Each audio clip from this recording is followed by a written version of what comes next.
দেখুন, বৈষম্যবিরোধী ছাত্র আন্দোলন প্রথমে 4 দফা থেকে শুরু হয়েছিল। আমরা জুন থেকে আন্দোলন করছি এবং পরবর্তী আন্দোলনের যখন মাত্রা বৃদ্ধি পায়, ব্যাপকতা বৃদ্ধি পায়, আমরা দেখি যে আমাদের যে কার্যক্রমগুলো দেওয়া ছিল সেই কার্যক্রমগুলো বা আমাদের যেই আমরা যে পদক্ষেপগুলো গ্রহণ করতাম, যেমন আমরা বাংলা ব্লকেট কার্যক্রম, আমাদের শাটডাউন কার্যক্রম, রিমেম্বারিং দ্য হিরোজ, অর্থাৎ এই যে বৈচিত্র্যতার, অর্থাৎ যেটাকে আমরা কর্মসূচি বলি, রাজনৈতিক যেটাকে আমরা কর্মসূচি বলি, আন্দোলনের কর্মসূচি, এই আন্দোলনের কর্মসূচিটি দেওয়ার ক্ষেত্রে কিন্তু আমরা যতটা না সমন্বয়করা ভূমিকা পালন করেছি, তার চেয়ে বেশি ভূমিকা পালন করেছে ছাত্র নাগরিক। অর্থাৎ ছাত্র নাগরিকের চাহিদার ভিত্তিতেই কিন্তু আমরা কর্মসূচিগুলো দিতাম এবং সেগুলো বাস্তবায়ন ছাত্র নাগরিকরাই করতো।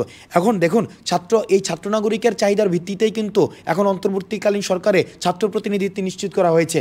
এখন রাষ্ট্র সংস্কারের কাজে যদি ছাত্র নাগরিক মনে করে থাকে ছাত্রদের রাজনৈতিক ফরম্যাটে তাদের অংশগ্রহণ থাকা উচিত, তাহলে সেই বিষয়ে বৈষম্যবিরোধী ছাত্র আন্দোলন ইতিবাচকভাবেই সেই বিষয়টিকে দেখবে।